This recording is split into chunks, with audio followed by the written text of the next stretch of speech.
আমি সেন্টারে যাওয়ার জন্য রেডি হতেছিলি, আমার মাথাটা রুকা সুকা লাগতেছিল। তারপরে আমার মাথাটায় তেল দিলি যেন বিটি ছানাদেরকে আয়না না লিজাতে হয়। আমি সেন্টার যাওয়ার জন্য বেরিয়ে গেলি, আমি টুপি পরে নিলি যেন লোকেদের চোখ না খারাপ হয়ে যায়। আমি আমার ডাহুকটা নিয়ে যেতেছিলি, আমি আমার ডাহুকটাকে ফেলে দিলি। তারপরে আমি হাঁটতে লাগাইন দিলি। डिप्रेशन मैं डिप्रेशन में रहता हूँ हमेशा। अभी मैं কাঁচা রাস্তায় যেতেছিলি, পাকা রাস্তায় পৌঁছে গেলি। আমি আমার ঠাকুমার বাড়ি যেতেছিলি, তখন গরু গাড়িটা দেখতে পেলাম। গরু গাড়িটাকে ওভারটেক করলাম কারণ ও দাঁড়ায় ছিল। তারপরে আমরা ব্রিজের দিকে চলে আসলাম, জলদি স্টেশনের দিকে চলে আসলাম। তারপরে আমি এখানে ফ্ল্যাক্স করে ভিডিও বানাতেছিলাম। ট্রেনটাও চলে আসলো। তারপরে আমি ট্রেনে চাপলাম।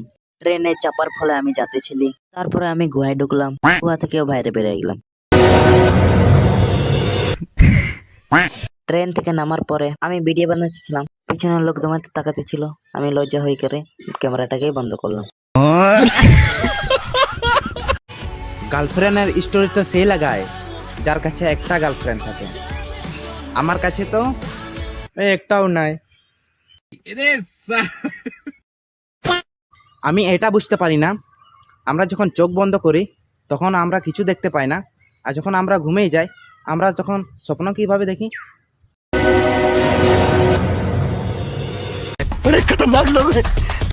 এখন আর ওই মুভিগুলো অনেক ভালো লাগে যখন লাস্টের সময় হিরো আর হিরোইন আলাদা হয়ে যায়।